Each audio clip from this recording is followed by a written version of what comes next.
Hello everyone, I am Bhavna and you are watching Bhavna education diary. तो इस वीडियो में हम इम्पॉर्टेंट लीगल मैक्सिम्स को कवर करेंगे जो सभी लॉ एंट्रेंस एग्जाम्स के लिए इम्पॉर्टेंट है और पूछे जाते हैं।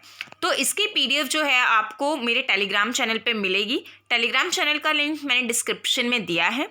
और इसके साथ ही अब हम इसको स्टार्ट करते हैं। सबसे पहले यहाँ पे लीगल मैक्सिम्स को जब भी हम करते हैं तो ये बहुत इंपॉर्टेंट चीज़ है कि हम उसके रूट वर्ड्स को ज़रूर समझें। जैसे कि अब इनिशियो का मतलब होता है कि बिगिनिंग, तो एम इनिशियो यानी कि from the beginning, from the very beginning भी होता है और फ्रॉम द बिगिनिंग भी होता है। एक्शनेबल पर से, एक्शनेबल यानी कि एक्शन लेना। एक्शनेबल पर से यहाँ पे क्या है कि एक ऐसा एक्ट जो पनिशेबल है और इसमें क्या है कि punishable and no proof of damages require. तो यहाँ पे जो भी एक्ट हुआ है, एक्ट मान लीजिए एक्शनेबल पर से का मतलब ये है कि दो रोड पे चलते हुए एक्सीडेंट हुआ है जो सबने देखा है। अब इसको प्रूफ करने की जरूरत नहीं है, एक्सीडेंट हुआ है तो हुआ है। तो ये है एक्शनेबल पर से, यानी कि जिसमें आपको कोई भी प्रूफ देने की जरूरत नहीं है। एक्टियो पर्सोनिलिस मॉरिटर कम पर्सोना, इसका मतलब होता है यहाँ पे पर्सोना मतलब होता है पर्सन, ठीक है। तो एक्टिव यहाँ पे हम एक्शन से ही लेंगे। A personal right of action, एक पर्सनल राइट ऑफ एक्शन है डाइज विद द पर्सन। एक पर्सनल राइट जो है वो एक्शन का पर्सनल राइट उस पर्सन के साथ ही खत्म हो जाता है। तो इसके साथ ही यहाँ पे इसका क्या मतलब है कि if he dies the right to sue is gone, अगर कोई पर्सन मर गया है तो उसका यहाँ पे जो सू करने का राइट है वो भी चला गया है।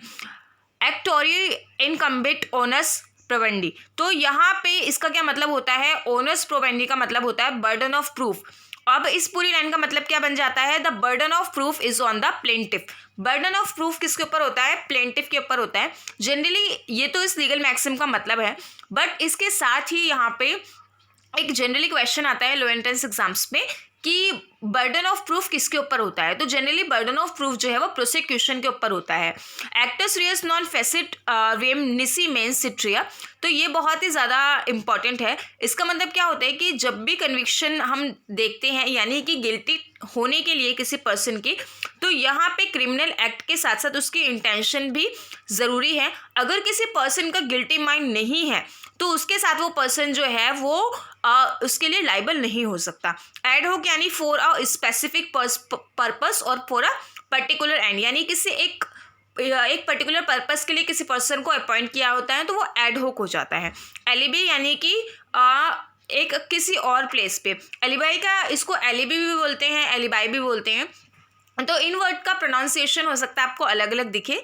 तो इसके साथ ही ये जो वर्ड है एलिबाई, इसका मतलब होता है कि मान लीजिए मर्डर एक जगह पे हुआ है दिल्ली में और उस वक्त आप मर्डर 2 बजे दिल्ली में हुआ है और आप जो है यहाँ पे 1 बजे इंडिया में ही नहीं थे, तो कोई आप पे ये प्रिज्यूम नहीं करेगा कि आप जो है कि यहाँ पे आके मर्डर कर सकते हो। तो ये प्ली ऑफ एलिबाई होता है। एलिबाई का मतलब होता है कि आप उस जगह पे नहीं थे, उस जगह से दूसरी जगह थे। तो इसके साथ ही यहाँ पे अमिकस क्यूरे मतलब होता है एक फ्रेंड ऑफ कोर्ट, यानी कि एक ऐसा बार का मेंबर जो अपॉइंट किया जाता है कोर्ट को असिस्ट करने के लिए। एंटेलिटम मॉर्टम मतलब होता है, ये ज़्यादा इंपॉर्टेंट मैक्सिम नहीं है, इसको आप यहाँ पे पढ़ लीजिएगा। तो इसका मतलब होता है बिफोर सूट ब्रॉक्ट, यानी कि सूट लाने से पहले, कंट्रोवर्सी स्टार्ट होने से, इंस्टीट्यूट होने से पहले। असेंटियो मेंटियम मतलब होता है असेंट देना और मेंटियम मतलब होता है म्यूचुअल असेंट देना। ऑडी अल्टम पार्टम, ये इंपॉर्टेंट है। ऑडी अल्ट्रम पार्टम, इसका मतलब होता है कि कोई भी जो पर्सन है वो अनहर्ड नहीं रहेगा, यानी कि no person shall be condemned unheard. अब इसके साथ बोनाफाइड, फाइड का मतलब होता है यहाँ पे आपकी फेथ। बोना का मतलब होता है अच्छा और फाइड का मतलब होता है फेथ। बोनाफाइड मतलब गुड फेथ और इसके साथ एक वर्ड होता है मेलाफाइड। मेलाफाइड का मतलब होता है यहाँ पे बैड इंटेंशन, यानी कि गुड फेथ का अपोजिट। अब इसके साथ बोना वेकेंटिया, तो बोना मतलब यहाँ पे क्या होता है गुड और वेकेंटिया मतलब कि खाली है जगह, यानी कि गुड्स विदाउट एन ऑनर, बिना ऑनर के ये गुड्स हैं। अब बोनी जुडिसिट एड्स एम्प्लॉयर जुरिस्डिक्शनम, ये इंपॉर्टेंट नहीं है। अब इसके साथ यहाँ पे कैविट यानी कि क्वेश्चन, कॉशन यानी कि यहाँ पे बहुत ज़्यादा सावधानी वाली चीज़। तो इसके साथ यहाँ पे जितने भी वर्ड आएंगे उसमें ये बी अवेयर वर्ड अटैच होगा, जैसे कि कैवेट एक्टर यानी कि let the doer be aware, कैवेट टेम्पटर let the buyer be aware, कैवेट वेंडिटर let the seller be aware. इसमें से क्वेश्चन बहुत ज़्यादा आते हैं।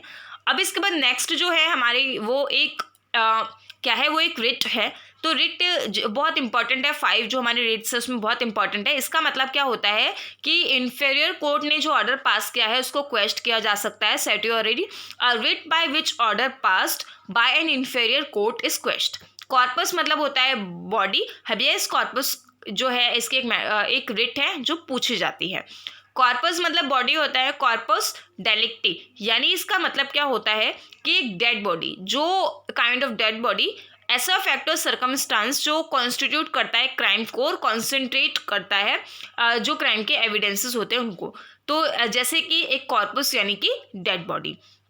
डैमनम साइन इंजरी है, ये टोर्ट से रिलेटेड है, ये इंपॉर्टेंट है, ये पूछ सकते हैं। डैमेज विदाउट इंजरी और डी फैक्टो मतलब इनफैक्ट। डी फैक्टो और डी ज्यूर ये दोनों वर्ड हैं, ये दोनों का मतलब बहुत ही जो है वो पूछा जाता है, यूज़ बहुत होता है। डी फैक्टो यानी कि जो एज पर फैक्ट, जो फैक्ट कहता है, और डी ज्यूर मतलब कि जो ये यहाँ पे आ गया है जो लॉ कहता है। डी मिनिमिस मतलब कि जो मिनिमल थिंग्स से रिलेट करता है। इसके बाद जो नेक्स्ट है वो डी मिनिमिस नॉन क्यूरेट लेक्स। इसका मतलब क्या है कि the law does not govern trifles, जो छोटे छोटे मैटर्स होते हैं उनको लॉ क्या करेगा, वो गवर्न नहीं करेगा। जैसे कि गवर्न नहीं, लॉज को ट्रीट नहीं करेगा। जैसे मान लीजिए आपने अपने फ्रेंड को डिनर पे बुलाया या लंच पे बुलाया और आपने खाना बनाया, सब कुछ तैयारी कर ली, बहुत अच्छी अच्छी डिशेस बनाई, बट आपके फ्रेंड नहीं आते। तो यहाँ पे आपका फ्रेंड नहीं आता जिसकी वजह से आपका जो सारा खाना है वो वेस्ट हो जाता है और आपकी मेहनत भी ख़राब हो जाती है, आपका मूड भी ख़राब हो जाता है।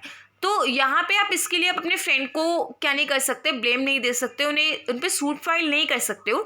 तो ये छोटे छोटे ऐसे मैटर्स होते हैं जिनको लॉ क्या करता है, वो गवर्न नहीं करता है। डिनोवो मतलब होता है कि कुछ चीज़ न्यू बनानी, समथिंग न्यू। डिक्टम का मतलब होता है कि एक स्टेटमेंट, लॉ की स्टेटमेंट जो जज देते हैं। एक ओबिटर डिक्टा भी होता है, इसमें लीगल मैक्सिम्स हम आगे पढ़ेंगे। ओबिटर डिक्टम मतलब यहाँ पे यही होता है कि जज जो है वो, जैसे कि ओबिटर डिक्टम मतलब मैं बता रही हूँ कि जज जब अपने डिसीजन देते हैं उसके साथ अपने पॉइंट ऑफ व्यूज़ भी रखते हैं।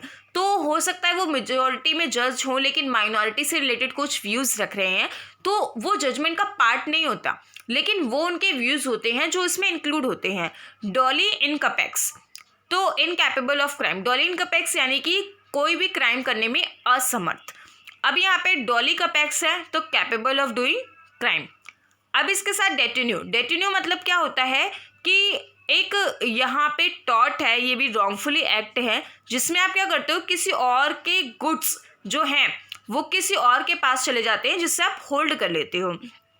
Taught of wrongfully holding goods which belongs to someone else. तो आज की वीडियो में इतना ही। नेक्स्ट वीडियो में पार्ट 2 में हम बचे हुए जितने भी इंपॉर्टेंट लीगल मैक्सिम्स हैं उनको कवर करेंगे। आपको वीडियो यूजफुल लगा हो तो don't forget to subscribe my channel and thank you.